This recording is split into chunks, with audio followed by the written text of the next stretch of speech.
rugere mu Rwanda. Pastor Claude yagizemo uruhe ruhare, yaje gukuvwamo gute? Urumva? Ari naho havuye ibibazo bya Pastor Claude na Papi. Rero ngiye kuvugamo ibintu bikomeye. Yego. Sindi bwitangire ndabivuga uko biri. Ubimbaza nzajya kubisobanura. Kambanze oya kanyishyira. Reka nkubwire. Yeah.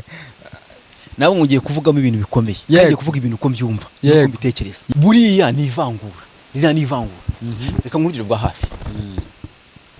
Nukuvuga ngo FPR tarafata igihugu. Niyavugwaga nabi cyane. Cyane. Niyavugwaga nabi cyane. Cyane. Bikomeye. Yego. Biriya rero ni ivangura. Tangaza. Ngewe Papi message yamaye. Yego. Namwarikiye message mubaza. Message yamaye yambwe ko byari ukubahuza, bari babasabye ubuhuza kuganira. Ngo gushaka ubuhuza ashaka n'umuturage n'ubu. Ndarega Papi ndakaregea kuko banze kwitandukanya nande na Theo, kubera ko bakomeza gukora ibiganiro bigaragaza nkaho bagifitanye umubano.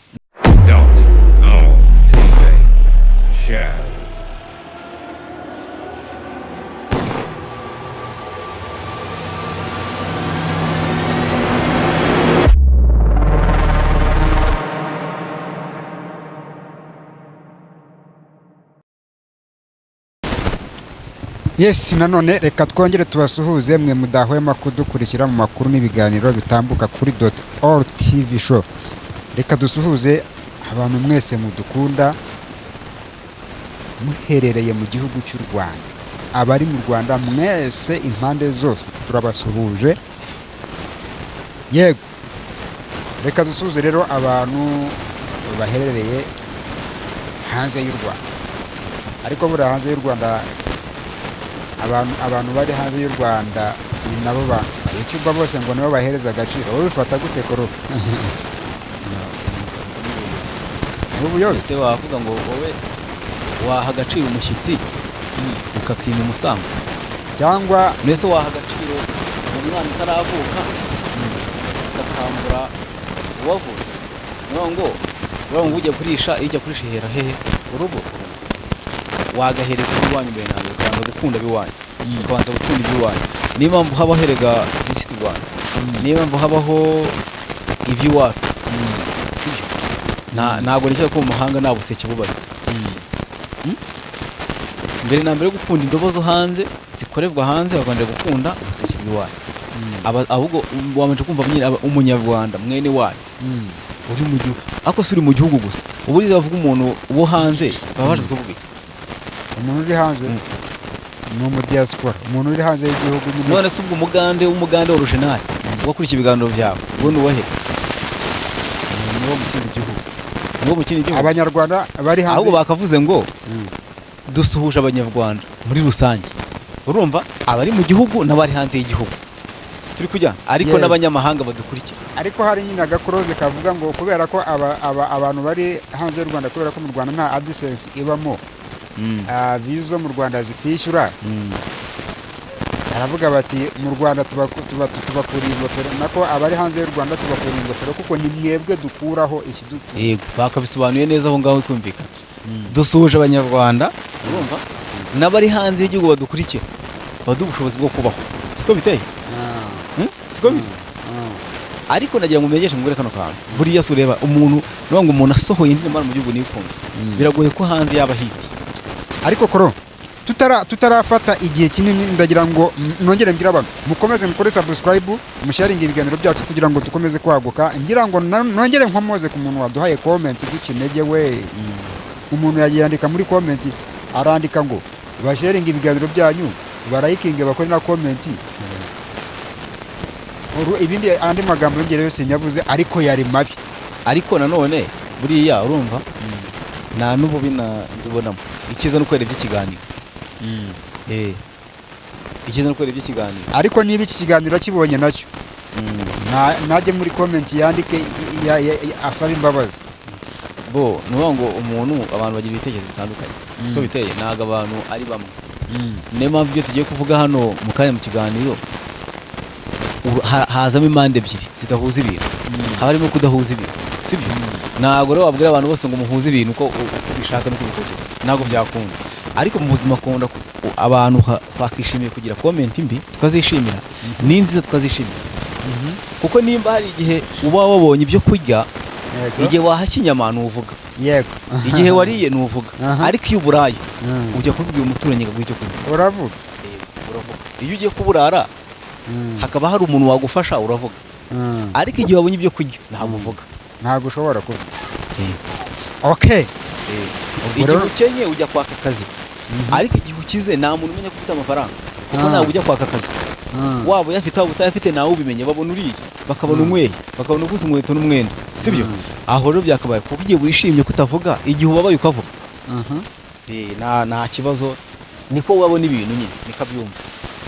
ya hanyuma abo hanze twabasuje, yewe ubundi nkunda kwisurizaho mu gihugu imbere, hanyuma aba diaspora, nk'ababa hari aba diaspora mu by'ukuri turabasuhuza cyane, ariko dukomeza ka kantu, icyo dukeneye kuba tumeze neza, tubageze ibintu byiza, ariko byose bijyana n'iki n'ubushobozi, sibyo?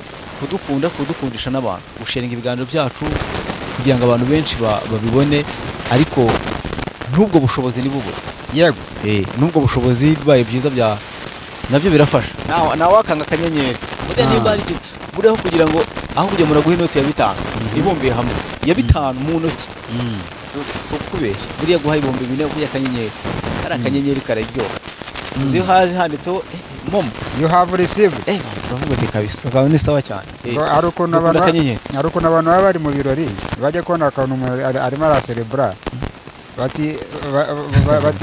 ati bankandiye akanyenyeri. Uzi nk'iyo yaje kuri banki, ubona bitewe na banki ukoresha, ubona kuri banki hejuru kuri telefoni handitseho nka banki Equity, Beka, utanarebye n'amafaranga ariho, urumva niyo ngo urishima ukabyina kurenza umuntu guha 100,000 kuri banki hasi 60,000 urabyina cyane, ukavuga uti mbaye umubosi.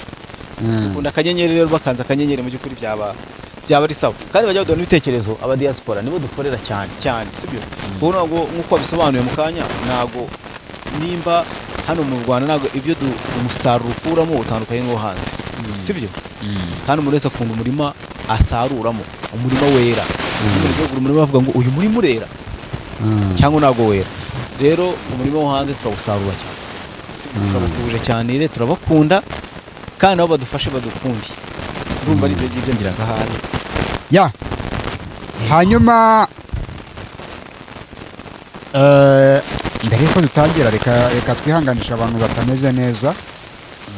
Umuntu wese utameze neza rwose akomeze yihangane. Uyu munsi ushobora kuba utameze neza, ariko ejo ukamera neza koro. Ni ibisanzwe. Uba ubasha kumva ibintu wese ahita abyumva. Nimba ubasha kumva kuri muzima uyu munsi, ejo wagateganyije ko ugomba kubugiza ute, ushobora kugira ikibazo cyangwa ntukigire. Okay, hanyuma Claude, twabonye abantu basabana imbabazi, turaza tunabivuga hano tuti biyunze, ariko hari nuko ubutaha n'ibizajya birangira ibintu bibaye ntitubikomozeho, tugategereza ikizaba. Ngo za mbabazi harya ngo no kwiyunga, ubwiyunge ngo byari urwiyerurutso, niko babyita. Navuze ko ari ubwiyunge budatagatifuje, ni ubwiyunge budafite ireme, butari bw'uburyarya. Uretse ko buriya hano muri iki kiganiro bagati ni amatiku, sibyo? Ariko nyine ubusesenguzi nicyo bumaze, wowe uvuga uko ubona ibintu, ariko hagiye birangira hajemo kwerekwa. None se uko nabivuze ntibibaye? Birabaye. Nose ntabwo bibaye uko nabivuze. Ariko reka twisubirire mu kiganiro. Reka mbumvishe iki kiganiro. Yenda mbere yuko kibumvisha, reka twongere twikomoreze kuri buriya bwiyunge uko bwabayeho. Buriya bwiyunge bwari bwateguwe. Ni ukuvuga ngo dore uko bimeze. Naravuga ngo iyo mva ngo Sebiradiyo, uriya muntu wese umuntu Sebiradiyo ni umuhanga cyane. Bwa Sebiradiyo bwe kudashishoza no kudakora ikintu mu gihe cyayo. Tumukurira ingofero. Uriya mutipe nako ni umuntu, umugore bamwita mbona bihita kabisa. Ejo arabisobanuye uko byagenze, aho byaturutse. Ariko ashaka kuzamo uriya mugabo, mbona ari umugome. mbona ari umuntu nyine wumva ko yasenya ibintu byose iterambere ry'umuntu yageraho yarisenya. Ijambo ryiza ni ishyari, ni umunyeshyari, agira ishyari. Ndasobanura impamvu ari umunyeshyari mbibona gutyo. Icyambere wambajije ngo uriya bwiyunge bwari bumeze gute. Uriya bwiyunge ni bwari bwo haziyemo uburadiyo bwa buseburadiyo bwa buromoromo. Ubundi umuntu uvuga cyane mu kiromoromo, umuntu utagira nyine ibintu avuga n'ibyo atavuga. Ntabwo byari byiza ko asakaregeye hariya ndetse kumwakira imbabazi hariya. Baje mu bukwe umuvandimwe wenda Karegeya ifite ibintu ashinzwe aho ngaho muri protokoli, ugiye guhita umushyira ibingi by'imbabazi. Noneho bari no kuri kamera, arabizi neza ko bari kuba kamera. Yego, kandi Karegeya afite izina rye, afite brand y'izina rye agomba kugira. Sibyo? Ntabwo yari gupfa kwanga. Ariko urebye ukuntu yabikoze, ubona yagiye kumuhobera arabyanga. Amuha ikiganza aracyanga, avuga ati ni iki. Ariko ntabwo kuba yabisobanuye n'uburyo yasobanuye ikiganza, ntabwo yanyuzwe. Karegeya ntiyanyuzwe. Sibyo? Ariko aravuga ati reka nihangane, turi mu bukwe byere kuba amahane. Tubisoreza ahangaha. Undi nawe agenda bwa bwenge bukeya yikubita ngo yahawe imbabazi, ariko ntabwo yari yazihawe kuko nta nizo yasabye. Iyo ugiye kwaka umuntu imbabazi bigenda bite, bikorwa bite ku muntu aguteje ikibazo kigeze hariya. Sibyo? Hari uburyo bikorwa, ugomba gusanga umuntu mu rugo iwe. Yego, kuko buriya gusebya umuntu ntabwo yasebeje Karegeya nka Karegeya, yasebeje umuryango wa Karegeya na brand ya Karegeya. Sibyo? Harimo umugore, harimo abana. Byari byiza iyo agenda akajya mu rugo iwe agafata n'undi muntu, kuko ajya gusaba imbabazi yabicishije he mu nkoranyambaga, ajya kumusebya. Yari gufata undi muntu nawe uba muri ibyo bintu bakajya kwa Karegeya mu rugo. Yari kure kuri munsi ugaca kubo cyangwa akaba yaragiye imbere yabo. Sibyo? Nimba arashaka kugaragaza yuko biyunze mu bukwe, akabanza akajyayo tukazabona mu bukwe. Ari urabura nko muri politiki cyane. Iyo tubonye basinya ziriya makuru, ziriya makuru wenda z'imikoranire y'ibintu runaka, ntabwo biriya bintu batwereka siko biba byagenze. Mbere yaho baba barasinye amasezerano mbere. Sibyo? Muri hariya ntiriya karamu ubona batwereka ngo barimo barasinya, haniya batari kwandika, ari ugukozaho ikaramu gusa agenda acisha hejuru, ariko ntabwo bari gusinya, barasinye kera. Niko bikorwa rero. Abaragiye ahubwo biriya twabonye mu bukwe bikaba ari nk'ayo masezerano tuvuga, ari nk'ubwererutse bwo kugira ngo nyine bajijishe abantu, ariko ubwiyunge bwarabaye kera. Sibyo? Umuntu akwiyumva, ariko uzi kubwira umuntu washatse kukwica mugahura mu muhanda ngo mbabara ntaje kukwica, arakubabarira se? Wakagiye mu rugo, ntabwo bacyurira mu muhanda. Bucyure iyo umuntu acyura umudamu, ntabwo bacyurira mu muhanda, ujya kumurira mu rugo. Sibyo? Karegeya harawe Claude yakoze amakosa, aba yarabanje kujyayo mbere cyangwa akazarindira akajyayo nyuma bagasaba imbabazi akazimuha, tukazabura ikiganiro cyabo. Yego, hanyuma reka twikomereze dukomoza nyine ku kuba buriya bwiyunge busa naho butariho. Waretse tugahera kuri rero. Kuri budufasha, biradufasha cyane. Karegeya byisobanurire, biradufasha kugira ngo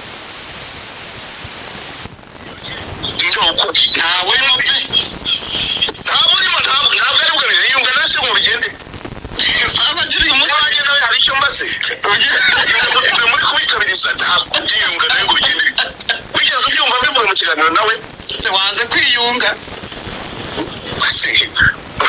ntazajya kuba amaguru ntuzarire. Ibyo bintu bintwaye iki? Ntabwo amaguru kubera uburere afite, ariko purizi nta muntu wabyumvise. Ntabyumvise. Aragira ati ni ukuvuga ngo baravuga ngo nabomagure. Karegeya we yaje ko nuza Pastor Claude yabanje gukora ikiganiro, nuko nashatse kubivugaho we kwirwa mbishyiramo intuza avuga ubwiyunge bwe nandi na Karegeya. Ariko umunyamakuru akora neza, ahamagara nde? Ahamagara Karegeya. Yego, Karegeya amamagara avuga ati aramubwira ati njye nta bwiyunge bwanjye na Paul iboneye, nta n'ubwiyunge bwanjye nawe buhari, ni mwebwe mu bushyushya, ni mwebwe mu bigaragaza, rimwe muri kubushyeshereza. Sibyo? Ati nta bwiyunge bwanjye na Karegeya burimo. Umuntu wabwiye ko njye niyunze na Claude ni ubuhe? Ninde wabwiye ko njye niyunze nabo? Umunyamakuru ati nutiyunga nawe azakubomagura. Unati nta kibazo, nambomagura bitewe n'uburere buke yagize ate afite. kubona umusaza ungana kuriya uri mu kiriya kigero abantu buri wese atangiye kumugiraho ijambo. ariko izi mbuga ashobora kuba zigira amafaranga koro. Kuyagira zirayafite ariko amafaranga yose nasengeye. Kuki se batubwira ngo ugikuza imbuga koroho miliyari ugakira ukaba umuhebwe, ariko hano hanze bakatwigisha ko amafaranga y'ikuzimu ari mu ni amatorero ahari sibyo? Yego. Uzi avuga ngo ngiye naga amafaranga bajya gufasha akabyanga. Akavuga ngo aya mafaranga bafashisha abantu afite ikibazo avikuzimu, ngo sinzi ukuntu bajya bisobanura ngo nimba ngari ugeze ngo nimba ari ndemero ya magana ngahe, sinzi ukuntu bijya mbyumva ngewe sibyo?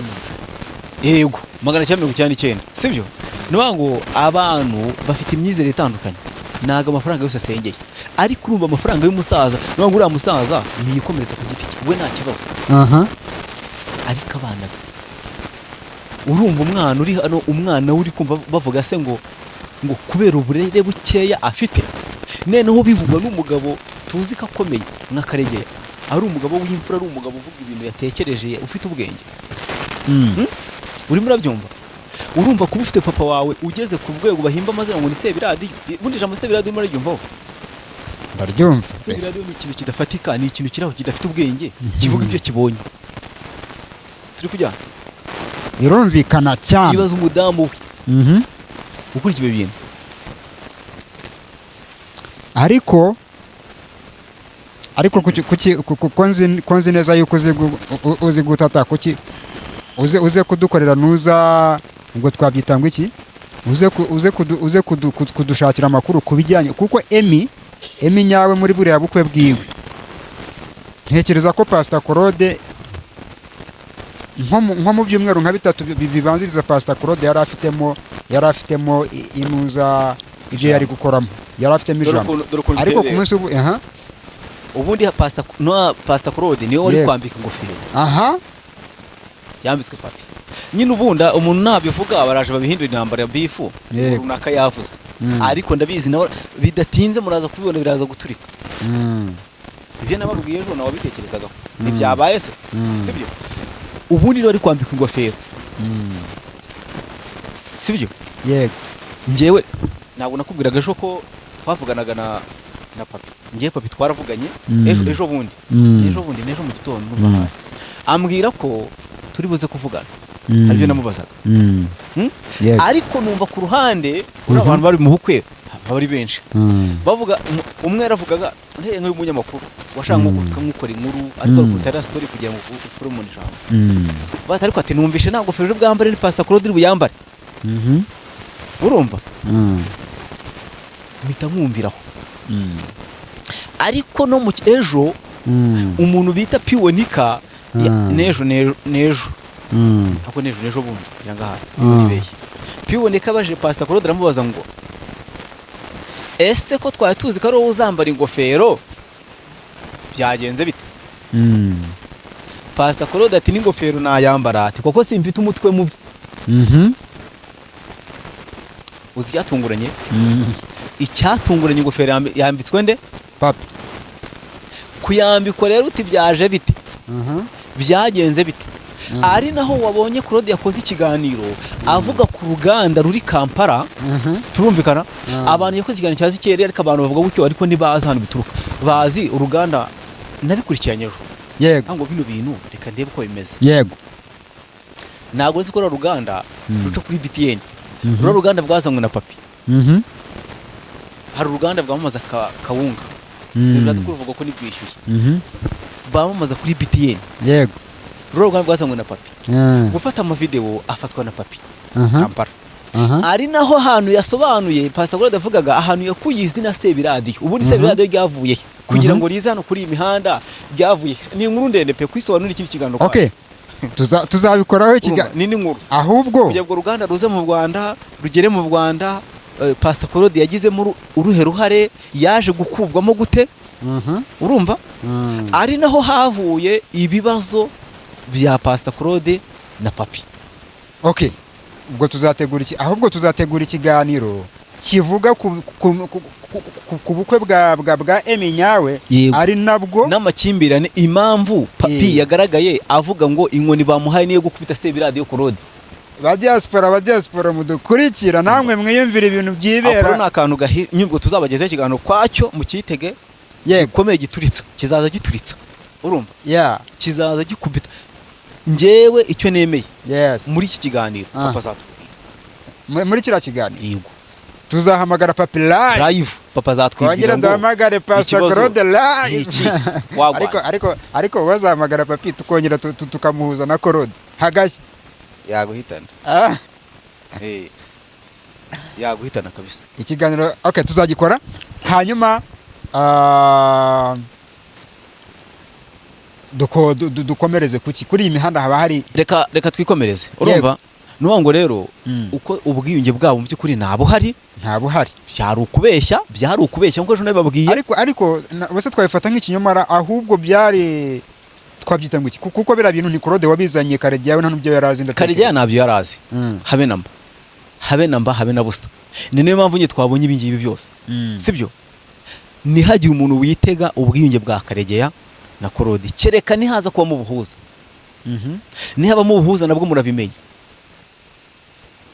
okay uwabahuje ninde byagenze biti ndumva ngira ngo twagira ngo tubahe ubwino ariko reka twikomereze ku munsi w'ejo aho hamenyekanye cyangwa se byagaragaye ko umuturage nawe ashobora kugira ijambo ku itangazamakuru koro akajya akifatira ku gakanu abanyamakuru b'ibikonyuzi nge niko nabafata akabajyana mu nkiko akabajyana muri RIB na RMC ngira ngo ku munsi w'ejo ku wa mbere abo banyamakuru nibwo bagombaga kwitaba ngira ngo bari imbere ya sentare imbere y'igikomangoma cyangwa se imbere y'umuntu ukomeye nyakubahwa uhagarariye RMC ntabwo waba waratumenyeye imyanzuro yavuye muri ibyo bikorwa rero ngiye kuvugamo ibintu bikomeye sindi bwitangire ndabivuga uko biri ubimbaza nzajya kubisobanura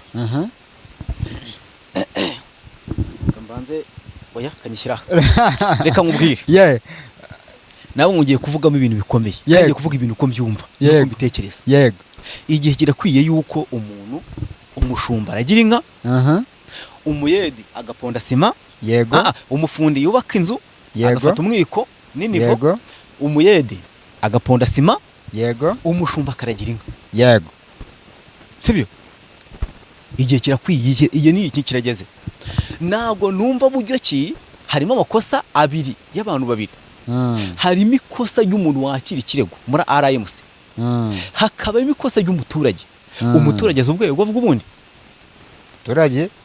umuturage azi ubwego bwe azi umurongo abarizwaho azi umurongo atagomba kurenga none se umuturage ariko nawe ashobora gushaka uburenganzira bwo cyangwa se agaharanira ubusugire bw'igihugu hari abashinzwe kuburanira umuturage yemerewe buriya reka nkubwire arabyemerewe yego guharanira ubusugire bw'igihugu ariko hari inzira bicishamo sizo yabikishije ntabwo ajya kurega ngiye muturage ni urugero mbonye umuturage uri kwitwara nawe ushobora gusenya igihugu nge ntabwo njya kumurega ubigenza ute bimenyesha inzego zibishinzwe none uramenyesha ntabwo urega uramenyesha iyo bavuga ngo ubujisho bwa mugenzi wawe se bisobanuye iki bisobanuye yuko nubona umuntu agiye kwiba mugenzi wawe uzahita ufata ikintu ukamukubita ukamwica cyangwa uzatabaza uzavuza induru utabaza rero ntabwo umuturage afite ubushobozi n'ububasha bujya kurega urwego ahubwo bumenyesha urundi rwego sibyo bakabikurikirana uriya muturage sinzi ikintu yaregaga se ariko ngubaze ikibazo buriya ni ivangura reka nk'urugero rwa hafi ni ukuvuga ngo FPR itarafata igihugu ntiyavugwaga nabi cyane ntiyavugwaga nabi cyane bikomeye yego biriya rero ni ivangura umuntu navuga igihugu neza ariko n'iyi saha tuvugana iyi saha turi kuvugana nubwo atavuga igihugu neza ni umunyarwanda ari hanze y'igihugu sibyo ejo yagororwa kongera gasubira mu buzima busanzwe akaba umuturage ese urabwira abanyamakuru ngo nibitandukanye nawe gute umunyamakuru ni iki umunyamakuru abera hose icyarimwe hari amagambo adakoresha hari imvugo atavuga sibyo no ngo abanira abantu bose icyarimwe uwavuga avuga ibyatangajwe atangaza inkuru nagahimba inkuru siko biteye cyane umunyamakuru atangaza inkuru nagahimba inkuru sibyo yego papi we yavuga ngo ni urugero urumva runaka yavuze gutyo Theo yavuze gutyo avuga iyi nkuru wenda hagira urundi rwego mu gihugu nabwo rubivugaho akabihuza akabisesengura ariko arasesengura ibyavuzwe naga ari buza n'igishyashya ikindi cya kabiri uriya ajya kurega urwego rwa RMC rutumuho papi na Karegeya ngo bajye kwitabara RMC ngo mu buhuza barabahuza iki ikintu bahuza ni iki barabahuza se ubundi papi bigeze batangaza yuko papi ari uhagarara urwego rwa RMC byari kubahuza cyangwa byari ubuhuza byari gusabwa ubusobanuro kubyo batangaza ngewe papi message yamaye yego namwarikiye message mubaza message yamaye yambwe ko byari ukubahuza bari babasabye ubuhuza kuganira ngo gushaka ubuhuza ashaka n'umuturage n'ubuye kuki se ubundi ubwo rwego rwa RMC rutabwira umuturage umurongo atagomba kurenga kuki batamubwira ngo wowe yego umuhari wenda umunyamakuru hari ibintu agomba kugira ariko ntabwo umunyamakuru yemere kwitandukanya n'umuturage umunyamakuru si umucamanza ngabera aca urubanza ashyiraho umurongo yuko uramuratsimo nta rubanza rwabayeho cyo si cyambere rugaragaza yuko Theo afite ayo makosa nta n'urundi rwego mu gihugu rukomeye rugaragaza ikosa yakoze ko bwitandukanyije nani nuba ngo reka mu rugero rwa hafi uribuka igihe cya Rose Kabuye baca igifaransa urabyibuka sinibuka umwaka neza habayeho gahunda y'abanyarwanda nyine kwishimira ko twishimiye umuyobozi wacu tuzi karengana bavuga ngo habeho nk'akantu k'imyigaragambyo urabona ko kwamagana Ubufaransa n'ubyibuka ndabyibuka kaciye mu gihugu kari akantu ubuzima bukabaye nuko igihugu cyari cyatanze umurongo w'icyo kintu ko igihugu kitandukanye n'andi n'icyo gihugu cyataye muri yombi nde turi kujyana igihugu cyatanze umurongo nta rwego na rumwe turabona rwitandukanye na Theo nta rwego na rumwe turabona rwitandukanya n'uwo muntu kugira ngo itangazamakuru naryo gitandukanye n'umuntu nuko ngo igihugu kivuze ngo twe twitandukanye n'ura muntu ukabigira kiriya n'umunyamakuru nawe n'abanyamakuru nabo babigira kiriya twebwe twemere gukora inkuru y'uriya muntu ariko ubu se ko turi kuvuga kuri Theo ubundi igihugu cyashyizeho umurongo hari wamuvugaho reka cyangwa Karegeya ubundi se kuki basabye Karegeya na papi wenyine none se hari abandi bantu bavuze kuri Theo bamusigiye mubaze ikibazo wigeze ubona RBA ivuga kuri Theo ko yitandukanye nabo ariko nta nubwo bigeze bamukomozaho kuki mu nyandiko yakoze mu kirego yakoze yataginze abantu babiri bonyine kuki yari kuvuga rusange ngo turasaba yuko abanyamakuru yaravuze mu nyandiko yaravuze ngo ndarega papi na Karegeya kuko banze kwitandukanya nande na Theo kubera ko bakomeza gukora ibiganiro bigaragaza nkaho bagifitanye umubano nande Karegeya nanuza na papi bagifitanye umubano meze ute bafitanye umubano na Theo bafitanye umubano na Theo kandi Theo yaramaze kuba ikigarasha nose ngwaze ikibazo nagaje muri Pastor Claude yakoze ikiganiro hamagaze Ezekiel niyo muhamagaye mu kiganiro urayivu yamuhamagaye baganira ibintu byiza bibi none so bamuvugaho ibyiza bo baramutaka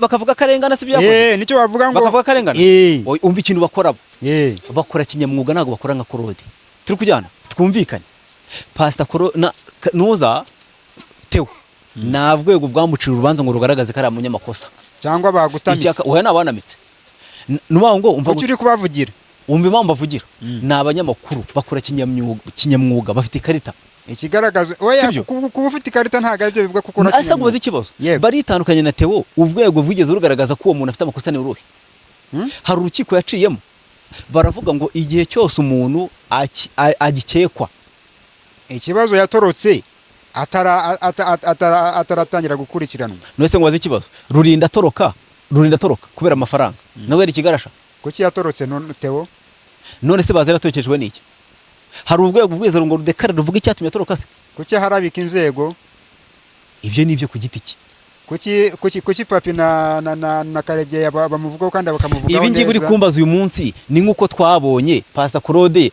aharabika Jean Paul Ngundi neza avuga ngo ni umugore wande ni umugabo wande. Okay, wemera ko Theo ari ikigarasha? Ntabyo nemera ko nabyo nzi ngewe. Wemera ko Bosco ari ikigarasha? Akose umva ngubwire ngiye nkurikije amagambo bavuga nabi. Ariko ndinda gukoresha amagambo nazi nanasobanukiwe. Sibyo? Bafite amakosa ariko yakosorwa. Siko biteye? Nta muntu bishe. Bakora amakosa mbisubiremo, bakora amakosa, bakoresha amagambo mabi atari ngombwa. Ase igihugu cyabo. Ariko umuntu wazanye ubundi jambo ngo bugarasha ninde? Okay. Azadusobanura buri kigarasha tubanze bisobanukirwa. Ikigarasha mu gishatse gusobanura iki? Ese uyu muntu akoze amakosa mu gihugu wese n'ugiye yibye ihene aba ari ikigarasha. Ariko barabakora amakosa y'umwihariko. Ariko papi bamuvugira naga ari mu mwanya mwiza wo kuza kugaragaza umuntu kuko n'indorogwamo. Nago ari umunyamuhanda ngiye bunaza ngavuga ibyo nshaka. Pastor Claude araza akavuga ibyo ashaka. Sibyo? Ariko nago papi yazanga kuri ibyo ashaka. Avuga ibyo ashaka. Papi hari ubwega rengera. Hari we ku giti cye. Hari na Buranda korera BTN. Hari neneho n'uruganda barizwamo. RMC. Agomba gukora kugerageza guhuza ibyo bintu byombi. Ubwo mbese watamiye byarangiye papi yakugize umuvugizi. Umuvugizi ntago ndi umuvugizi ngiye wa papi. Ndavuga ibintu uko mbyumva. Papi yifata rengera ikigarasha. Ariko nagwe yamurengeye. Avuge ku kigarasha neza. Ako muvuze intebe. Ako dubwira kantu gato yavuzeho neza. Hari ibiganiro n'abantu na bakaregiye bagiye bakora. Ubumva bitameze neza. Tumeze neza bitese. Nesa bavuze yuko arengana kwegoroka mu gihugu ari abantu bamushaka umwica nkuko twabanya babivuga. Ariko ubundi kubera iki yanze kwitaba RMC? Nanjye nago nayitaba. Nanjye sinayitaba bwo. Yasuzuguye urwego mbese. Ubwo se bwamwubashye. We n'urwego ninde ugomba kubaho undi? Ahubwo ari urwego ari n'umuturage n'iki cyubahe kindi. Oya turi kuri papi. Ari urwego na Karegeya na papi. Ninde ugomba kubaho undi? Bose bagomba kubahana. Oya cyane. Erega n'urwego rukora amakosa. Ntago ariko bimeze. Ntabwo rudakora amakosa.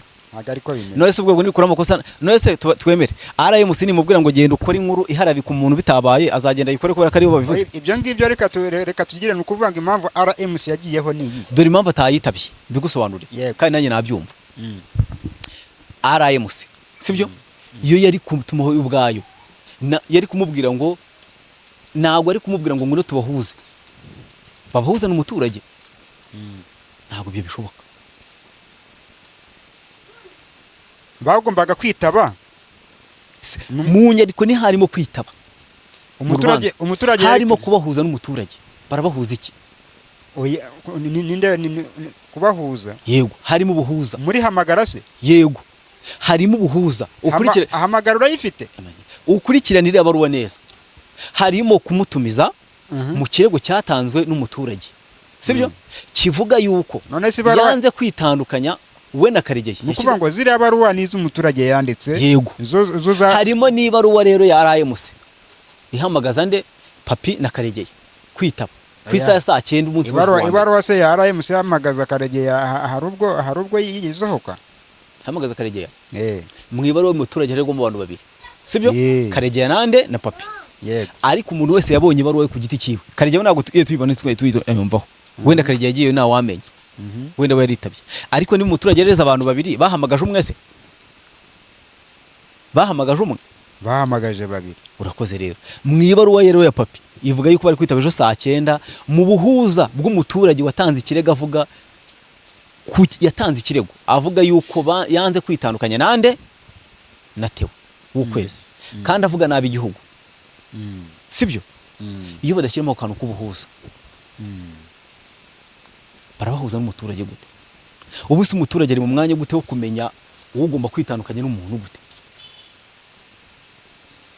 ubu se kuko tukoze iyi nkuru natwe agiye kugenda rega avuga ati ngiye kurega Dr TV show kuko yanze kwitandukanya na Theo ahubwo natwe baraturega kubera ko turi kwanga kwitandukanya na ntabwo dukunda abantu bavuga nabi igihugu nitwanabashyigikira sibyo ariko birakwiye ko umuntu ajya amenya umwanya we ubu uyu munsi tuvugana iyo papa aza kuba yarahamagawe na RIB sibyo cyangwa RMC ikamwihamagarira y'ubwayo kavuga ngo turashaka yuko witandukanya na bano bantu bavuga nabi igihugu sibyo ikabigira kiriya ariko ari ukwitandukanya nawe no najya Kampala nivyagaragaga avuga ati ngenda ngakorana na Ezekiel akamfatira amashusho mwitahira siko biteye inde papi yego amfatira amashusho yamara kumfatira amashusho mwitahira nta bindi birenze birimo sibyo erega ni nk'ibyo nakubwiraga byo kuri Jean Paul Ngundi neza bavuga ngo abana nanoza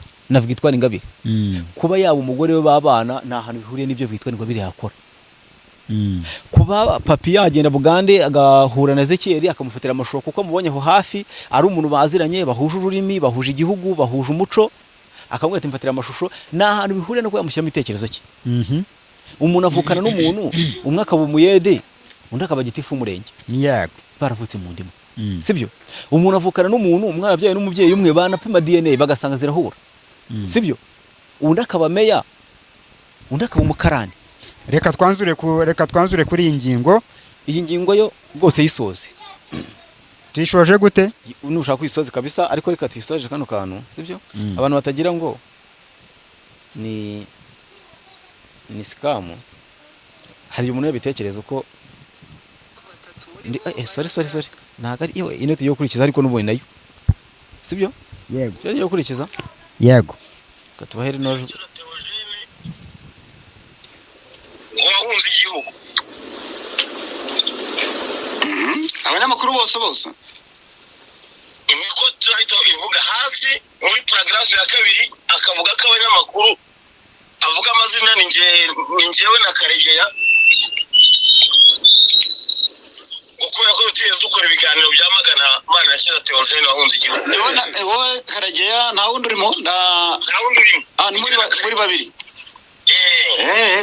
kandi hejuru mu mutwe ayandika akavuga ko asaba RMC gusaba abanyamakuru bayo kandi RMC ntabwo yigeze idekarara ko ari njye uhagarariye abandi banyamakuru ireberera umwungirizwa na Karegeya ndenze ikiriki yanditse avuga asaba RMC gusaba urumva abanyamakuru bayo yuko bakora batakoze ibiganiro byamagana nde Jean Paul bitama Theo sibyo ariko ashyiramo abantu babiri gusa ariko Jean Paul none se bari babiri nibo bahagarariye RMC ariko Jean Paul umenye igihe uzamufatira uzamubaga koko Jean Paul kucyari mu bwonko bwawe ari mu abari kuzamo cyane turi kujyana neza umunsi umwe se uzamubaga nzamutatura buretse nago barese bo bahagarariye RMC babiri ubundi uriya muturage yitanga kira kirego RMC nage baratumije bari abantu turi kujyana iba yaravuze ngo turasaba abanyamakuru bacu baba mu muryango wacu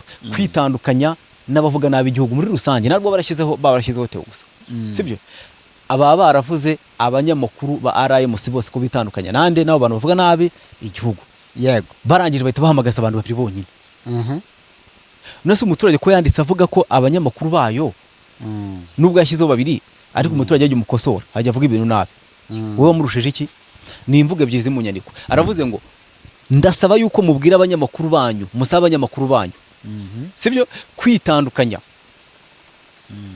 n'abavuga nabi igihugu ubwo nkizigira rusange arongera ashyiramo abandi bantu babiri bonyine baba baramukosoye rero baba baramukosoye bakandikira abanyamakuru bayo bakamwe tuzabikurikirana nago baratumije abantu iyo tuyisoze okay dukurikijeho ntago turi buvugeho cyane ingiyo ntago turi bivugeho cyane tugiye kureba igitangazamakuru katubahijwe sibyo gutanga n'impamvu RB yashyize mu myanya abakozi badafite impamyabumenyi muri dosiye n'impamvu umwanzuro wa NPS yasabye ko impamyabumenyi zabo zigaragazwa ariko umukozi umwe akaba ari we wenyine wagaragaje impamyabumenyi kandi abandi ntibazigaragaze. My friend, hitabwa ku mpano n'ubunararibonye by'umukozi kurusha kureba impamyabumenyi.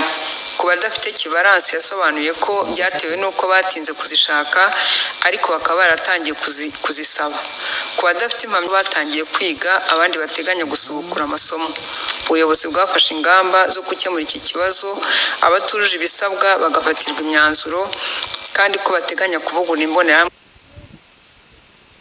Ndenze higeze inkuru buriya njyewe nkimara kumva nari ntekereje nti hari abo bigeze bagaragaza bakora muri RBA badafite izo mpamyabushobozi. umuyobozi w'igitangazamakuru bwe aravuga ngo twebwe iyo tugiye gutanga akazi ntago dushingira cyane ku mpamyabushobozi dushingira ku mpano. Kabaye ahubwo nanjye ndasaba kuko impano nyifite nanjye mpamwe akazi umwana w'undi dusangire turi abanyarwanda cyane si igitangazamakuru cy'igihugu cy'abanyarwanda n'umwana wafute kiramureba cyane nanjye mpamwe akazi yego abarimo icyo bavuga navuga ni ikihe nawe urashoboye nanjye ntakivuga ndashoboye kandi ndanashobotse. Bagendera ku mpano n'imyitwarire umuntu afite nibashingira ku mpamyabushobozi. Avuga ko n'abatazifite barimo kwiga barimo kuzishaka. Wow. Ubwo rero bivuze iki? Bose baduha akazi. Baduha akazi twese dukore. Twandike impapuro zisaba cyane. Umukanda tugiye kwerekera ku dusiberi badushishimurira impapuro ariko tugiye kudepoza muri twabonye reka ubundi RBA ni ikintu gikomeye cyane.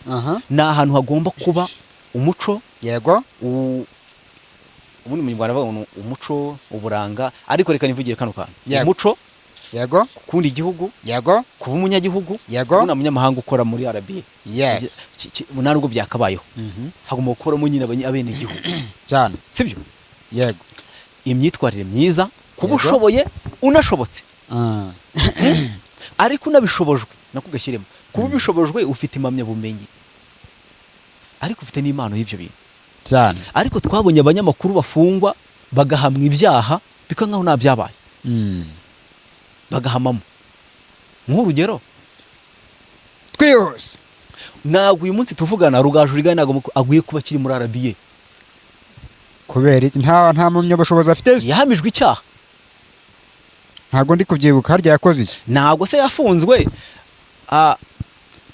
aho yabaye umwere ate bimwe nta mwere yabaye ntabwo wigeze bumwere babasabye kugarura amafaranga y'ibyo bashinjwaga amafaranga bariye ya APR bajyaga hanze bakagendera ku ntuza ya APR batari kuri list bakarihibwa amafaranga barayagaruye si cyane ntabwo cyamuhamye ubwo arakomereka tureke kumuvuga hatadukoraho umuntu ukomeye ni bwoko ki umuntu ukomeye ku isi ninde ari amafaranga n'ayanjye n'ayawe sibyo mbese wikomanze ku gatuza nago kirazira ubu hano mu mategeko dufite kontara mfite hano ivuga ngo iki erakomeye ntabwo dushaka kwimenyesha abantu irabemereye icyambere imyitwarire myiza igomba kukuranga cyane kwitwara neza mu bantu no mu kazi ukora nimba utabifite biragenda bite urumva ko kontara iraseswa namerekeza ntabwo uyu munsi tuvugana twabonye abagiye basezererwa bitwara neza hasezererwa bitwara neza afite impamyabumenyi abatazifite bagira bate bigumira aho ngaho bikwiye ariko abantu ntibabyumve nabi nta muntu twebwe tugaragaje ko adafite inuza turi kwivugira muri rusange ni muri rusange ntabwo kiriya ni ikigo kigomba kuba kirimo abantu bari high level. Ikibazo ngo hari igihe ushobora kuba ufite amashuri ariko ayo mashuri akaba atagaragaza ubushobozi bwawe ntabwo harakoramo impano papa uzi imana ahantu ikora ni hano kuri YouTube naho yakora nshobora kuba nzi gusesengura hari nzi gusesengura neza icyo gihe numizwaho nk'umusesenguzi ariko ntabwo numizwaho nk'umukozi wabo hanyuma hari ugahembwa ibitangazamakuru bitunga abasesenguzi Yego. bishyurwa uwo mwanya niyo ngo niba wishyurwa uwo mwanya ukishyurwa rimwe yego ukishyurwa 5,000 Yego. cyangwa 20 Yego. cyangwa 30 yego niyo ngo reka nkwereke uriya nko kuri France 24 yego hari abantu bazaho gukora ibiganiro abo Yego. gasesengura ariko bakishyurwa nk'umubyizi yego si bubyizi cyane bakorerwa bubyizi Mm. aho rero naho wishyurwa bubyizi Mm. na hano birahari yego hano dutumiza umuntu akazana amafaranga runaka uri mwishyure yego cyane imitangazamakuru niyo ngo nimba umuzanye uwo munsi si umunyamakuru wawe Mm. ariko hari icyo ashobora gusesengura Cyane. ariko si impapuro wajyana kugira iki kudekarara ariko uwo muntu ari umunyakazi What? wawe sibyo nimba rero baka ibiganiro umuntu impamyabumenyi y'ikintu akora y'umurimo akora y'icyo azabazwa sibyo yego ntago byemewe yuko umugaragaza nk'umukozi wawe Mm. umugaragaza nk'umusesenguzi njye nagiye nk'umusesenguzi Mm. siko biteye yego niyo ngo tuvugana tubare wenda igitangazamakuru kiranumiye Mm. njyayo nkishyurwa nk'umusesenguzi cyane sibyo cyane ntago nishyurwa nk'umukozi wawe Mm. ariko uba hamfite kontara undi muntu waza yaza nk'umusesenguzi Mm. ntago ugendera ku mpamyabushobozi afite niho rero Imana ikora okay ya Claude twasoreza hano twasoza ndatekereza ko mu cyo twagomba kubwira abadukurikira ntacyo dusize Twakivuze ahubwo tugiye pe. kubategurira ibindi twakivuze kabisa tugiye kubategurira bimeze bite twabibabwiye ariko twabivuze mu kiganiro Mm. twabivuze ibyo tugiye kubakoreraho inkuru tutigeze ducukumbura ngo tubabwire iby'inganda ziri Kampala za Papi Pastor Claude Bapiki kwitwa Sebi Radio byaturutse hehe Ibyo bukwe ese bwa- muhanga iziramite ubukwe bwa Emi ibyo bintu byose dore ko Eminyawe yaje no kuri kamera mana twongeye dusubiye yaje kuri kamera aritereka ati papa ngo niba ngo yaramupfumuye umutwe biriya ni iby'imihanda ariko nabyo ni ubugwegi ni ubujiji nyuma y'ubukwe akaza si ibintu ugomba kugaragaza hariya akaza nyuma amanuka y'ubukwe se. si ibintu biri ngombwa uba ku muryango wawe ugendeye kuri byinshi sibyo Mm. umubyeyi wawe niyo yaguhemukira niyo yakora amakosa ariko gerageza ko ku mutima w'uwo mwashakanye byibuze gutangira gukomeretsa uwo mwashakanye umubwira ko iso yagutobora yagutobaraga umutwe ni amakosa ngerekane rero kubivuga amagambo menshi Okay. bidatuma nzimura abazimu ya rero reka dushimira abantu bose badukurikira kuri .org TV show tubibutse gukomeza gukora subscribe like share and comments kugira ngo dukomeze kwaguka targeting nk'uko twabivuze turashaka kugera ku bihumbi 100 turabishaka kandi mu gihe kitarenze amezi 5 yego so ariko nanone reka tubibutse gukomeza kudukandira akanyenyeri turashimira abamaze kugakanda ibiganiro byacu nakagaruka mukomeze kugira amahoro y'Imana ciao ciao